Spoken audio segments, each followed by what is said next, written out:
The email came in that morning, which meant I read it while standing in my kitchen in one sock, waiting for my coffee machine to stop sounding like it was choking. The subject line was, "Important resident safety notice." That usually meant the elevator was broken again, or someone had left chicken bones in the laundry room sink, or the landlord had discovered a new way to blame us for the mold. But this one was different. Dear residents, until further notice, please do not use your door viewer/peephole after 9 p.m. If someone knocks after this time, please call the front desk. Do not visually confirm through the peephole. Thank you. The Marwick Residences. I sent a screenshot to Natalie. She replied, "Girl, what kind of Scooby-Doo ass building do you live in? The Marwick is old in the way landlords call historic when, in reality, they just want to charge more. My hallway smells like dust, carpet cleaner, and something that might have been canned soup in 1987. The elevator makes a sound, like it is remembering a traumatic event every time it reaches the 4th floor, if it ever makes it there. So, honestly, the peephole thing barely made the top 5. I live alone in 6C. It's my first apartment after college. 1 pan, 2 mugs, couch from Facebook Marketplace, mattress on an actual bed frame. My front door faces a long beige hallway with 5 other units and a framed sailboat print that has been crooked since I moved in. Through the peephole, the hallway bends into a little fisheye world. Carpet, elevator, sailboat, the occasional neighbor holding takeout. I use the peephole constantly. Everyone does, right? You hear a knock, you look. That is what the peephole is for. At 9:42 that night, someone knocked. 3 taps. Soft. It didn't sound like a delivery knock, nor a friendly knock, not even a maintenance knock. 3 carefully spaced out taps. I was on the couch eating cereal out of a measuring cup because my bowls were dirty. I paused my show and walked to the door with the spoon still in my hand. Then I remembered the email. For a second, I actually laughed. The idea of standing inside my own apartment and being afraid of a peephole felt really silly, like being warned not to look into a mirror after midnight. Another knock. 3 taps. I said, "Who is it?" No answer. I leaned closer. "Hello?" Still nothing.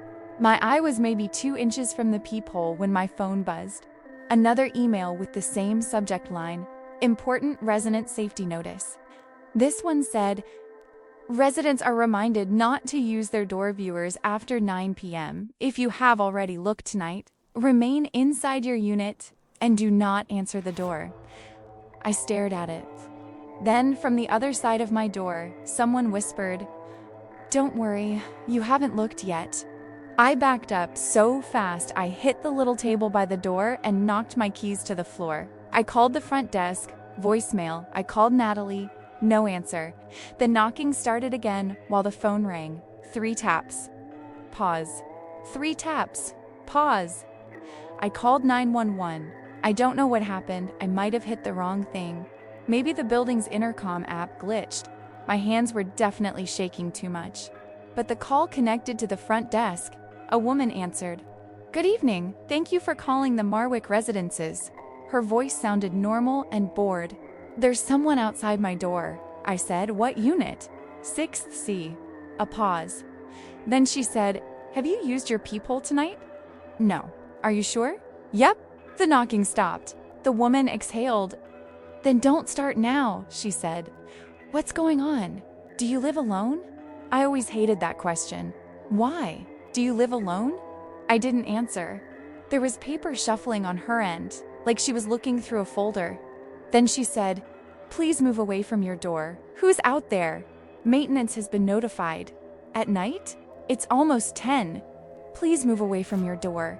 What's the maintenance code?" Silence. Every work order in our building had a code. They used it for everything. Leaky sink, broken outlet. That one time a raccoon got into the trash room.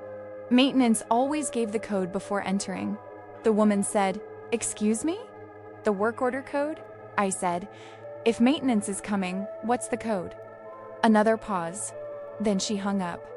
That was when Natalie called me back. Before I could say anything, she said, "Are you home right now?" "Yeah." "Can you lock your bedroom door?" My stomach dropped. What? What? Is your bedroom door locked? No. Why? I need you to listen and try not to freak out. I got pictures from your number. I looked at my phone. Our text thread was open. The last thing I had sent her was the screenshot of the email that morning. What pictures? They look really old, she said. Like from earlier today. Or yesterday. I don't know. They show you in your room. I turned toward my bedroom. Its door was open. The room was dark except for the streetlight bleeding through the blinds. From my room? My voice rose at the last word. I know, she said. My phone buzzed. A picture came through. Me, standing beside my bed in an old t-shirt, folding laundry. The angle was high. I knew it immediately. It was from the vent. The picture was taken from the little square vent above my closet door. The one that rattled whenever the heat came on. The one I had complained about twice to management. In the picture, I was looking down at a skirt. I had no idea I was being watched. The knock came again, 3 taps. I almost threw the phone. Natalie said, "Marie, don't open the door." I'm definitely not going to open the door. Don't look through the peephole either. I know, no, she said. Don't. I think that's how they know. I looked at the door. The peephole was just a small dark dot. Natalie said, "The pictures are old, but the texts you're sending me are live. What do you mean?" Another image came through. My bedroom again. Me asleep. One arm under the pillow. Blanket kicked halfway off because my apartment is always too hot. Taken from the vent. Below the photo was a message I hadn't typed. She's home. I stopped breathing. Outside my door, a man said, "Maintenance." His voice was calm, tired, and slightly irritated. "Ma'am," he said, "we need to come in." I said nothing. He knocked again. 3 taps. "Ma'am, I need you to look through the peephole and confirm it's me," Natalie whispered. "Please, don't open it." I pressed the phone to my ear so hard it hurt. The man outside sighed. "Marie," he said, "you live alone. You need to let someone help you." I went cold. Marie isn't on my lease. It isn't on my mailbox. It isn't the name I use for deliveries or bills or maintenance requests. It isn't even close to my real name. It's a nickname from college. 3 people called me that, and all 3 of them know better than to say it through a locked door at night. "Marie," he repeated. "Open the door." I backed away from the door. That was when I understood the warning. It wasn't because the peephole was specifically dangerous. It was because if you looked through it, whoever was outside could see the light change, or the shadow of your eye, or whatever tiny movement told them someone was standing on the other side. They weren't warning us not to open the door. They were warning us not to prove we were home. The man outside said, "We can hear you." I covered my mouth with my hand. Another man spoke from farther down the hall. "Is she looking?" The first man said. "Not yet." My phone buzzed again. Another picture.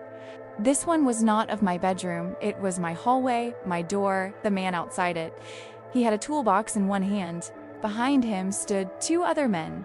One wore a dark hoodie. One had a clipboard. The clipboard bothered me the most. I don't know why. Maybe because it made the whole thing look official. I whispered, "Natalie, could you call the police?" I did. "When?" 2 minutes ago. "How far?" "I don't know." There was another knock. 3 taps, then the man said, "Don't make this difficult." The doorknob turned slowly, once to the left, once to the right. Then it stopped. I had locked it, with the deadbolt too. I'd never loved myself more than I did in that moment. The man outside said, "Good girl," like he was pleased. Then something metal slid into the lock. I ran to the kitchen and grabbed a chair, wedging it under the knob, even though I knew that mostly worked in movies. Then I dragged the little table over. Then my laundry basket. Then the broken floor lamp I kept meaning to throw away. The man outside said, "Marie." I didn't answer. "I know you're scared." I stayed quiet. "That's okay," he said. "Women get scared." My skin went cold. Then he said, "You should have just looked when we knocked." The lock clicked. Not all the way. Just enough. Natalie was crying now. "Marie, get out the window." "I'm on the 6th floor." "Fire escape?" "Other side of the building." "Bedroom window?" "No." I looked toward my bedroom. The vent above the closet was dark. I had never noticed how much it looked like a mouth. My phone buzzed again. Another picture. This one showed my bedroom from the vent. Empty bed, open door. And at the very bottom of the frame, just visible in the hallway mirror, the reflection of a man standing inside my apartment. I turned around. No one. Nothing. Only the hallway. Only the bedroom door. Only the vent. The man outside laughed softly. Then he said, through the door, "Check the closet." I am not checking the closet. I am sitting with my back against the kitchen cabinets, typing this with one hand while holding a knife in the other. My hand is shaking so badly that I keep hitting the wrong letters. The police are coming, I think. Natalie is still on the phone, I think. The men in the hallway have stopped knocking. A few minutes ago, something small slid under my door. A photograph. Not digital this time, but printed. I haven't touched it, but I can see it from here. It's a picture of me sitting exactly where I am sitting now, back against the cabinets. Phone in one hand, knife in the other. The angle is from above. From the kitchen vent, I picked it up. On the back, written in black marker, are 6 words. "You locked him in with you."